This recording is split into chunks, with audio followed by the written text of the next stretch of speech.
1. Las historias que nos contaron. La influencia de mamá y papá. Me acordé de lo que me había dicho mi madre. Allá me oirás mejor. Estaré más cerca de ti. Encontrarás más cercana la voz de mis recuerdos que la de mi muerte. Si es que alguna vez la muerte ha tenido alguna voz. Mi madre, la viva. Juan Rulfo, Pedro Páramo. Desde que nacemos, las voces de nuestros padres comienzan a forjar nuestra visión del mundo y de nosotros. Son ellos quienes nos introducen a la conciencia de lo que está bien y lo que está mal, quienes nos brindan las primeras palabras de aliento y a veces las primeras críticas que escuchamos. Nuestros padres, con sus historias, son los primeros autores de la nuestra. No partimos de cero porque traemos la influencia de lo que nos han heredado, no solo de forma genética, sino con cada interacción con ellos desde el comienzo de nuestra vida. Pero además, con cada palabra, gesto y acción, nos van contando quiénes somos, o mejor dicho, cómo nos ven y lo que esperan de nosotros. Yo siempre he sostenido que nuestros padres no nos enseñan cómo es el mundo, sino cómo ven ellos el mundo. Y si nos hicieran esta aclaración en algún momento de la vida, cuanto antes mejor. Quizá no tendríamos la sensación de no ser suficientes o sentirnos hechos a mano. En fin, la cuestión es que nos enseñan a interpretar el mundo y a entender nuestro lugar en él. Estas narrativas iniciales, llenas de amor, miedo, esperanza y expectativas, forman el marco dentro del cual comenzamos a construir la manera en que nos percibimos y de lo que somos capaces de lograr. Sin embargo, no debemos olvidar que todo este andamiaje está construido desde la perspectiva de lo que debería ser para ellos la sociedad y la cultura. La forma en que los padres se comunican con los hijos desde una edad temprana tiene un impacto significativo en el desarrollo de la autoestima y el autoconcepto. Los niños cuyos padres les ofrecen una retroalimentación positiva constante entienden y tienden a desarrollar una mayor confianza en sí mismos y una actitud resiliente frente a los desafíos que presenta la vida. Por el contrario, aquellos expuestos a comentarios negativos o críticos de forma habitual pueden internalizar una imagen de sí mismos menos capaz o indigna. Por ejemplo, pensemos que en un parque un niño pequeño juega bajo la atenta mirada de sus padres. De repente, el niño tropieza y cae. Antes de que las lágrimas broten, papá o mamá se acercan con palabras de consuelo, levantándola con una mezcla de firmeza y ternura. En ese instante, más allá del dolor físico y del susto, algo más profundo sucede. Una sensación de seguridad, la certeza de que pase lo que pase, hay alguien que estará ahí para protegerlo, enseñarle y guiarlo, en lo que aprende a hacerlo por sí mismo. ¿Qué hubiera pasado en este mismo ejemplo si en vez de acercarse a ofrecer apoyo y consuelo desde la distancia, su madre o su padre le hubieran dicho con tono triunfal al verle tirado en el piso: te dije que no corrieras así porque te ibas a caer. ¿Te lo dije o no? Eso te pasa por no hacerme caso. Esta escena revela mucho del tipo de relación que los padres forman con un hijo. Influencia temprana y narrativas familiares. No solo son papá y mamá. La formación de nuestra identidad comienza en los brazos de quienes nos cuidan. las palabras que nos susurran, llenas de amor, miedo, esperanza y a veces preocupación. Comienzan a dibujar el mapa de cómo nos vemos y de cómo vemos a nuestro mundo. Cada elogio, cada crítica se convierte en una pieza del rompecabezas de nuestra imagen. Las expectativas que depositan sobre nosotros, conformadas por sueños propios y ajenos, pueden convertirse tanto en vientos que nos impulsan hacia adelante como en cadenas que nos anclan hasta el fondo, especialmente cuando sentimos que no las podemos cumplir, pero que estamos obligados a ello. Las familias, con sus tradiciones y mitos propios, nos envuelven en narrativas que van formando nuestra visión del mundo. Las historias de nuestros antepasados, las leyendas de sus logros y fracasos familiares, nos sitúan dentro de una saga mucho más grande que nuestra existencia individual. A medida que crecemos, podemos comenzar a ver estas historias con otros ojos, preguntándonos, ¿cuántas y cuáles de ellas queremos seguir adelante realmente? Cuando nos atrevemos a hacer este cuestionamiento, es casi un rito de paso hacia la construcción de nuestra historia. Por cierto, nuestro padre y madre normalmente están sujetos también a esos mitos y narraciones familiares. Han modelado su forma de ver el mundo, de contar las historias, de criar y hasta de evaluar, evaluarse y evaluarnos. Nuestras primeras lecciones sobre el amor, la confianza y el conflicto vienen dictadas por el microcosmos de nuestra familia. Aprendemos a comunicarnos, a amar y hasta a herir basándonos en los modelos que tenemos más cerca. La dinámica de nuestras relaciones futuras, los patrones que repetimos o aquellos que nos esforzamos por evitar, encuentran sus raíces en estas primeras interacciones. La habilidad para establecer límites saludables, para decir te quiero o no quiero esto, comienza cuando somos capaces de reconocer nuestras necesidades personales. ¿Por qué nos importan tanto esas voces? ¿Qué buscamos en ellas? La teoría del apego que desarrolló el Dr. John Bowlby, psiquiatra y psicoanalista, nos ofrece un claro reflejo de nuestras relaciones más tempranas para revelarnos por qué las voces de mamá y papá resuenan tan fuerte en nuestras vidas. Él nos dice que son esos primeros lazos, abrazos y palabras, no son solo cuidados físicos, son los cimientos sobre los cuales aprendemos a amar, a confiar y sí, a veces a temer. Nuestros padres, en sus imperfecciones y con todo su amor, se convierten en los primeros maestros del arte de conectarnos con el mundo. Nos enseñan a través de sus ojos cómo deberíamos vernos y ver a nuestro alrededor. Pero como en cualquier escuela de la vida, a veces las lecciones son claras y luminosas, y otras ocasiones nos dejan más preguntas que respuestas. Pero es importante recordar que en los primeros reflejos que tenemos de nosotros vienen de espejos. ¿Por qué lo digo? Porque cuando somos pequeños, ante la imposibilidad de percibirnos, nuestros padres cubren la función de un espejo del yo interior. Como nos ven, es como aprendemos a mirarnos, lo cual no significa que sea como realmente somos.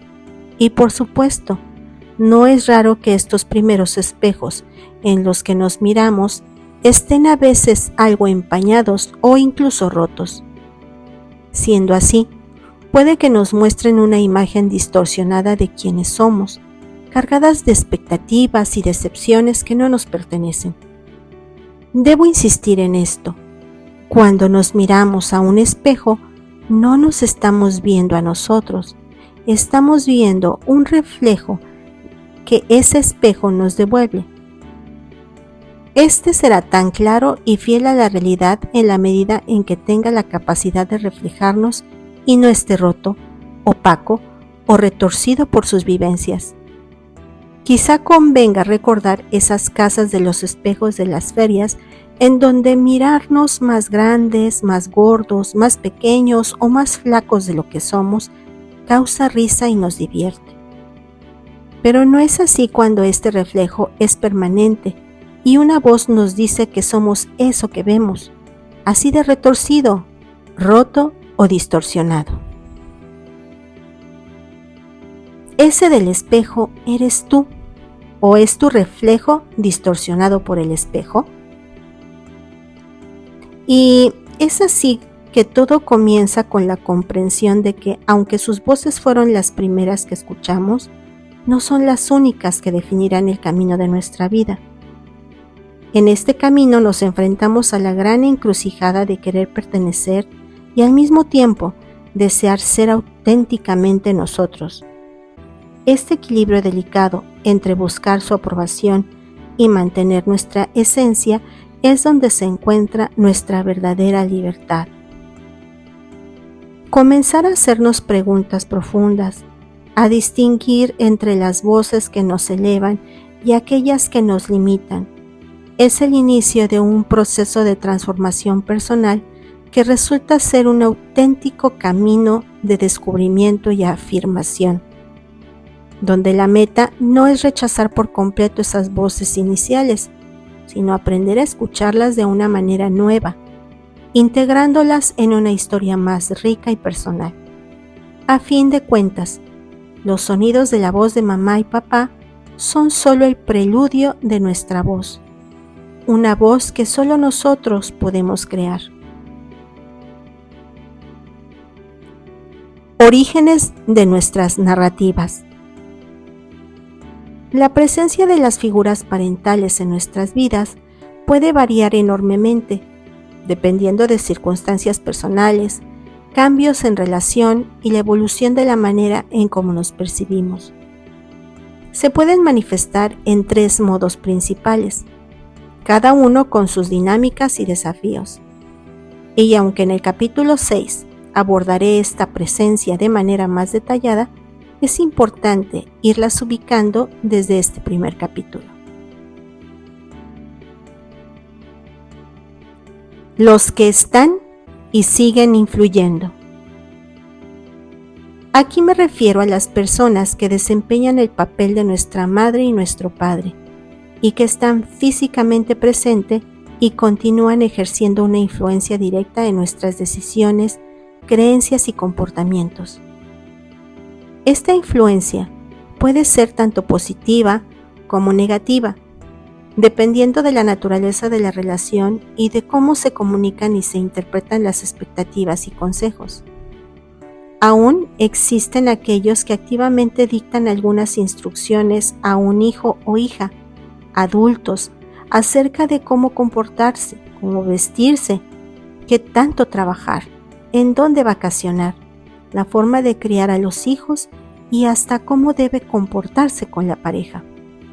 Bueno, en algunos casos hasta dictan el tipo de pareja que debe elegirse. La clave aquí es aprender a navegar en esta influencia continua de manera saludable, estableciendo límites claros y comunicando nuestras necesidades y deseos. Es muy tentador complacer para callar esas voces, pero hacer eso es garantía de perpetuidad. Si ofreces sacrificios a la voz que se calle, un día la voz pedirá más de lo que puedes dar, y entonces caerás en los abismos de malos hijos por no complacer al oráculo con el consecuente castigo de la vergüenza, la ingratitud y la culpa eterna. El desafío es mantener una relación de respeto mutuo, donde la influencia no se convierta en coacción o manipulación. Esto también lo veremos en futuros capítulos. Los que ya no están, pero siguen influyendo. Para aquellos cuyos padres han fallecido o están ausentes por otras razones, su influencia no desaparece con la ausencia física. Con frecuencia, esta presencia se internaliza, convirtiéndose en una parte de nuestro diálogo interno, guiando o juzgando nuestras acciones desde el recuerdo y para algunos desde el más allá. Cuesta mucho desafiar la autoridad de alguien a quien no se le puede juzgar porque ya no está juzgando, y a quien se siente que se le debe sometimiento disfrazado de amor. A esos que ya no están, a veces se les sigue quedando a deber y no importa lo que se logre. Reconocer y diferenciar entre la influencia constructiva y limitante de esas voces es muy importante. Es posible honrar su memoria y aprender de ellas mientras se forja un camino propio que refleje nuestra identidad y valores individuales. Y claro, también es posible ponerles límites si sabemos manejar la culpa adecuadamente. También de eso hablaremos. Los que están y siguen intentando influir. En algunos casos, las figuras parentales no solo están presentes, sino que también se esfuerzan activamente por dirigir o controlar aspectos significativos de nuestras vidas, quizás con la mejor de las intenciones. Sin embargo, aunque no lo consigan del todo, esto puede sentirse abrumador y puede afectar profundamente la relación y la convivencia aún en momentos esporádicos. Enfrentar esta dinámica implica abogar por nuestro espacio para crecer y tomar decisiones. Esto puede requerir conversaciones difíciles donde se expresen tanto el aprecio por su cuidado como la necesidad de autonomía personal. Y claramente, estas figuras parentales que permiten la individualidad e influyen, porque esto es inevitable, pero lo hacen no desde la manipulación, el chantaje o la imposición, sino desde la inspiración y la aceptación de que los hijos, a la edad que sea, no son objeto de propiedad ni deben ser clones de lo que ellos han sido. Entender cómo estas voces se manifiestan y ejercen influencia en nuestras vidas es el primer paso hacia una mayor autonomía emocional. Cada uno de estos modos presenta oportunidades únicas para el crecimiento personal, la reafirmación de límites y la redefinición de nuestra relación con las figuras parentales. La meta es encontrar un equilibrio que nos permita apreciar y aprender su presencia sin permitir que definan completamente quiénes somos o qué elegimos ser. Habiendo establecido cómo los padres inician nuestra educación emocional y psicológica, exploremos a continuación cómo estas primeras lecciones se traducen en patrones persistentes a lo largo de nuestras vidas. ¿Cómo las historias de nuestros padres moldean nuestra vida? ¿Alguna vez has considerado cuánto de lo que crees, valoras y decides está entintado por estas historias tempranas? Por ejemplo, imagina crecer escuchando que tu madre habla de las relaciones pasadas, marcadas por la desilusión y el desengaño, concluyendo siempre que todos los hombres son iguales. Estas palabras, dichas quizás en un momento de vulnerabilidad, se convierten en un lente a través del cual empiezas a ver tus relaciones, incluso tu identidad.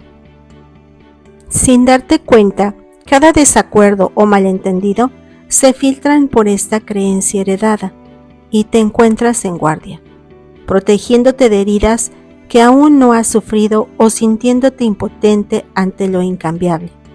Una historia así ya no es solo de tu madre, poco a poco se ha convertido en la tuya, tejiendo dudas en tus conexiones más íntimas, incluso antes de que tengas la oportunidad de florecer.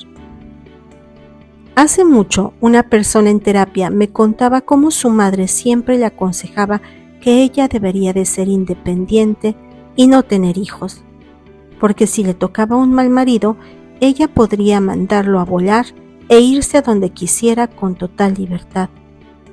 Cuando le pregunté que cómo era la relación de sus padres, me contó que su padre era muy dedicado con ella y sus hermanos, pero que su madre veía telenovelas turcas y siempre decía que un día se iba a ir a buscar a un hombre de verdad por allá. Y que si no se iba era porque tenía que sacar adelante a todos sus hijos.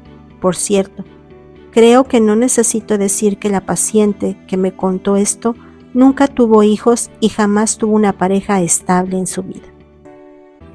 Esta advertencia de la madre a su hija nace quizá de su experiencia o miedo y se convierte en una narrativa poderosa que resuena a lo largo de su vida, influenciando sus decisiones más íntimas y personales. Si te casas y resulta ser un mal hombre, puedes dejarlo, pero si tienes hijos con él, estarás atada para siempre. Es una frase que encierra no solo una visión del matrimonio y la maternidad, sino también una profunda preocupación por el dolor y la vulnerabilidad asociado con relaciones fallidas. La historia revela que cuando el miedo se internaliza a través de las advertencias y experiencias de figuras de autoridad como los padres, puede convertirse en un factor determinante en nuestras decisiones más fundamentales.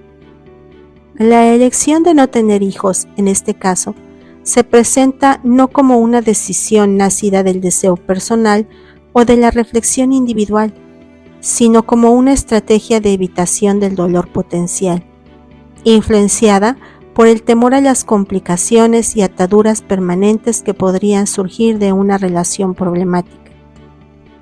Historias como esa nos invitan a reflexionar sobre la importancia de discernir entre las preocupaciones y miedos heredados de nuestras figuras parentales y nuestras creencias. En ciertos casos es beneficioso considerar las experiencias de nuestros padres, pero también conviene reconocer cuando estas influencias nos alejan de nuestros valores y aspiraciones. La tarea de diferenciar entre el miedo internalizado y nuestras auténticas convicciones personales es esencial para recuperar la autonomía de nuestras vidas y decisiones. En otro ejemplo, imaginemos a un padre, un hombre de logros y reconocimientos, que le ha contado a su hijo desde pequeño las historias de ascenso, enfatizando siempre que el éxito es el fruto del esfuerzo y dedicación. Ese niño admira la fortaleza y la habilidad de su padre, pero también se siente con el peso de su expectativa en cada elección que hace.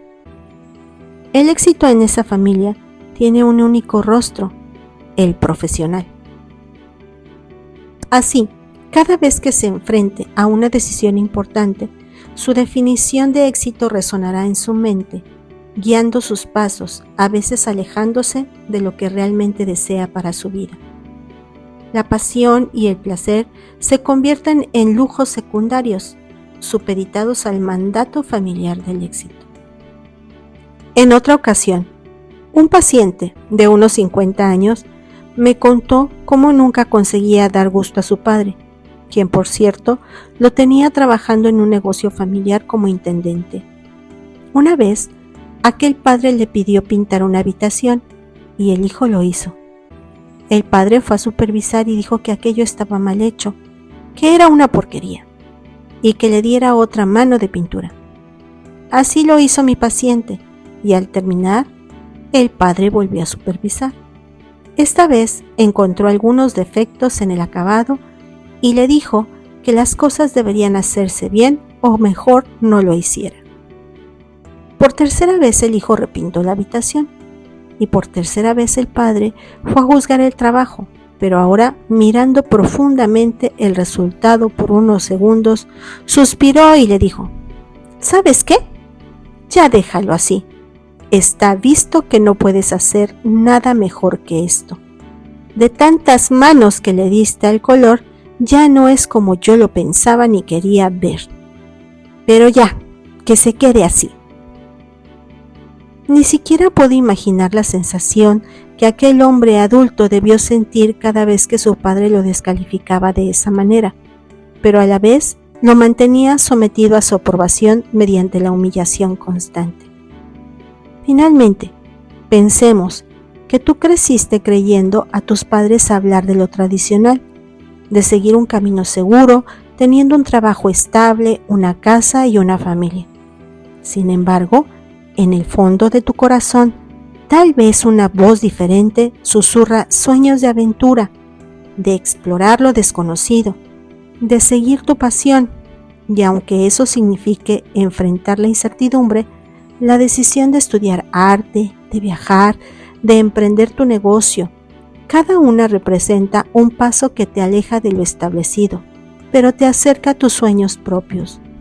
En cada elección tendrás que enfrentarte al miedo, tanto propio como reflejado en los ojos de tus padres, pero también descubrirás tu fortaleza y tu capacidad para forjar un destino propio. No será fácil porque tal vez las voces de la duda, la culpa y el miedo te hablen todas las noches al oído, haciéndote titubear. Desarrollar resiliencia frente al miedo implica un proceso de introspección y la fortaleza de confrontar las narrativas que hemos asumido como propias. Significa preguntarnos, ¿esta decisión refleja lo que verdaderamente quiero o estoy actuando desde un lugar de miedo? Al hacerlo, podemos comenzar a liberarnos de las cadenas invisibles del temor y abrirnos a la posibilidad de tomar decisiones que reflejen nuestra verdadera esencia y deseos. Es vital promover un diálogo abierto y reflexivo sobre cómo las advertencias y los miedos transmitidos por nuestras figuras parentales influyen en nuestras elecciones. La formación del diálogo interno. Es a partir de mamá, papá y otras figuras de autoridad, entretejidas con los hilos de experiencia, enseñanza y emociones, que se forma una voz que es tan íntima como poderosa, nuestro diálogo interno. Esta voz interna narra nuestra existencia, momento a momento. Es como el eco de todas las voces que hemos escuchado, especialmente la de nuestros padres durante los años formativos. Desde pequeños, somos receptores de una constante corriente de retroalimentación por parte de nuestros padres o cuidadores. Cada muy bien y cada no deberías de haber hecho eso se va almacenando en nuestra mente, contribuyendo a la construcción de esa voz interna que nos felicita o nos reprende. Pero, ¿qué sucede cuando estas voces adoptan un tono crítico perpetuo, heredado de las expectativas no cumplidas o las críticas constantes de nuestros padres? Probablemente se conviertan en voces que secuestran a la nuestra y no la dejan expresarse. El diálogo interno puede convertirse en nuestro mayor aliado o en nuestro crítico más severo.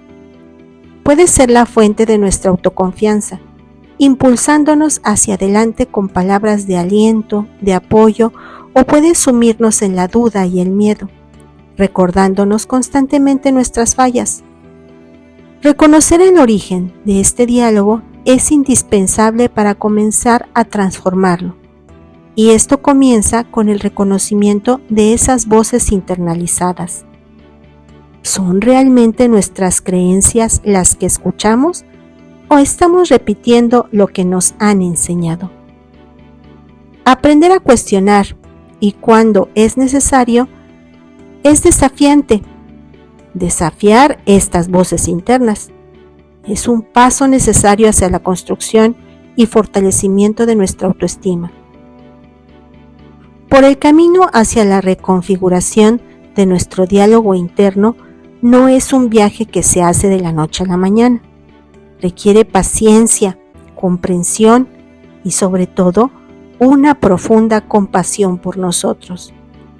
Al aprender a escuchar y transformar estas voces internas, no solo cambiamos la narrativa de nuestra vida, sino que también abrimos la puerta a una relación más sana y amorosa con nosotros y con los demás.